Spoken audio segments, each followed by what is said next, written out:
Hello everyone, mayam ngasi se jausanggi kaigumba chapot khara hoge na tawri ado sumaina tawiya bako koi di ada jausanggi khani daga bandra chai ko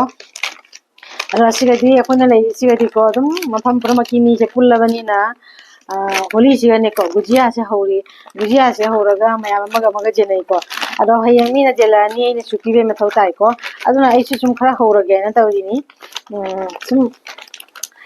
ida leire siga adegidi achabi suthache sisu katang ama hapchalani jamamdre suthache su ama hapchalle aduga thung khara masu hapage thung cheina table se sum kha chana bele ko age sum lawra pathorak tare thung khara ma chai challe aduga ai mai da se tolage aduga se gujia se sumaina se UV su leiraga leiyeba ko UV se fajana khokto ni aduga UV se hapaga hauduini ai asi se anamta tolage ko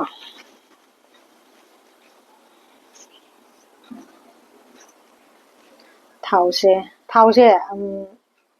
hadi haifetang shaleba ko du hapage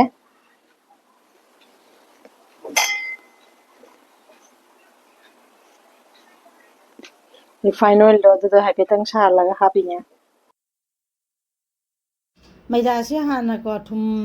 soda kai ka thau ko hapchalaga tokhai re kuchita adu hoji ising mu hapchalaga phajana thitlasi ko maida se thillaga nakanda makhum khumjalaga thamurani aduga gujia se sanabagi machan mayam da adu muk semduine ba ko jubi ga chaina khok tuine mayam jengmina se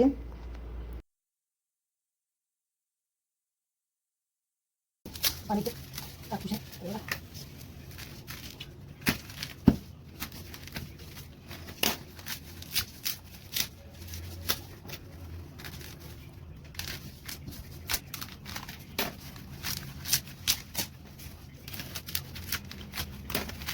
jubi si muk khoe ina sumain tawna chaku mana dum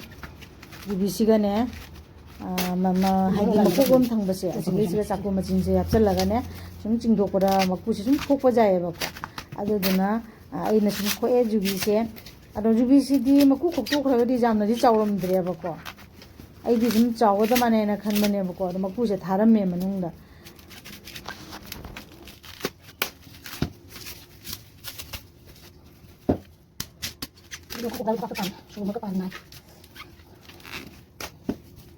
sumain tawna jubi se ina khoe jong se jam chawai do oidre jubi se piktak tawram me ba ko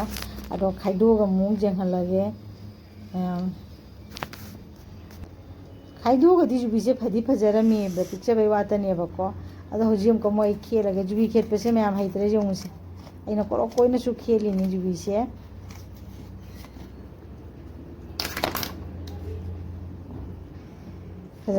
fajana koi bani ko ado kharama sumaina khelaga su lawthoe aduga hujik chakuna ne jubi gi maning da nappa mu base si sumu sumaina tawna lawthui ne ba ko lawthoga grinder da takhaire hojingna khangsi ga ina hapise gi khara hapchalle aduga suji khara ma hapchalage suji se fajana ngaurani mai se jamna kandabida sum ngauduine ba ko kana ngasangang bodo adudi oiro aidi mai se leitharaga sum munnaba ngaubodo ado oiduini ado sumaina tawna suji si ngaure aduga huji ngasagi jubi do ado do takhaire na grinder da ado dumu hapchalage di jubi se takhaire na mohina liya ba ko adu di kai da hauduri aingonda jubi gi powder khara le adum coconut powder haira ga sum phangi ko bazar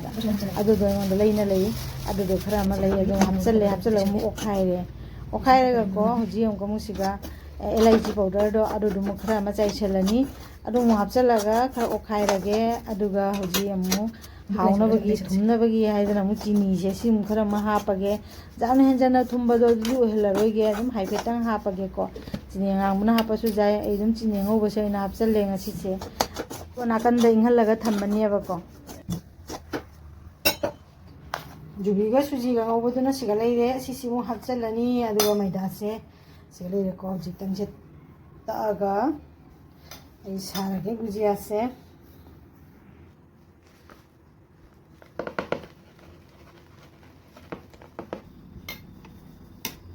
koidu su jaya ba ko sidi ya asina sumaina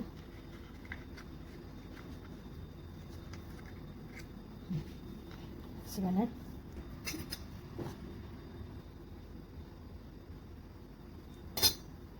ꯑꯩꯈꯣꯏ ꯉꯥꯛꯀ ꯍꯥꯞꯄꯗꯤꯅꯦ ꯇꯥꯁꯟꯒꯗꯕꯀꯣ ꯑꯗꯣ ꯑꯩ ꯍꯥꯞꯇ꯭ꯔꯦ ꯍꯟꯗꯛꯇꯤ ꯅꯠꯇ꯭ꯔꯒ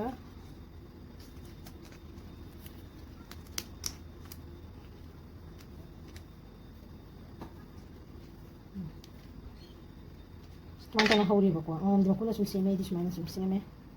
ꯒꯨꯖꯤꯌꯥꯁꯤꯡꯁꯦꯀꯣ ꯍꯥꯟꯅ ꯁꯨꯃꯥꯏꯅ ꯂꯣꯏꯅ ꯁꯦꯝꯗꯣꯛꯑꯒ ꯊꯝꯃꯦꯕꯀꯣ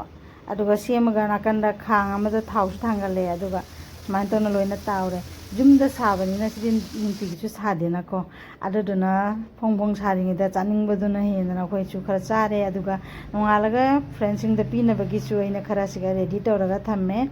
ꯑꯗꯨꯒ ꯍꯣꯂꯤꯅꯤꯅ ꯑꯩꯗꯤ ꯀꯦꯛꯁꯨ ꯁꯨꯝ ꯁꯥꯏꯌꯦꯅ ꯀꯂꯔꯐꯨꯜꯒꯤ ꯇꯧꯔꯒ ꯁꯨꯃꯥꯏꯅ ꯇꯧꯅ ꯃꯥꯔꯕ꯭ꯂꯤꯡ ꯊꯤꯝꯗ ꯍꯣꯂꯤ ꯏꯁꯄꯤꯁꯦꯜ ꯀꯦꯛ ꯑꯃꯁꯨ ꯁꯥꯔꯦ ꯐ꯭ꯔꯦꯟ ꯃꯌꯥꯝꯒ ꯁꯨꯃꯥꯏꯅ ꯇꯧꯅ ꯅꯨꯡꯉꯥꯏꯔꯦ ꯌꯥꯝꯅ ꯑꯁꯨꯃꯥꯏꯅ ꯇꯧꯅ ꯍꯟꯗꯛꯀꯤ ꯍꯣꯂꯤꯁꯦ ꯁꯨꯃꯥꯏꯅ ꯇꯧꯅ ꯃꯌꯥꯝ ꯄꯥꯡꯊꯣꯛꯈ꯭ꯔꯦ ꯃꯌꯥꯝ ꯊꯦꯡꯛ ꯌꯨ ꯃꯌꯥꯝ ꯍꯟꯗꯛꯀꯤ ꯍꯣꯂꯤꯁꯦ ꯌꯥꯝꯅ ꯅꯨꯡꯉꯥꯏꯈ꯭ꯔꯦ ꯃꯌꯥꯝ ꯕꯥꯏ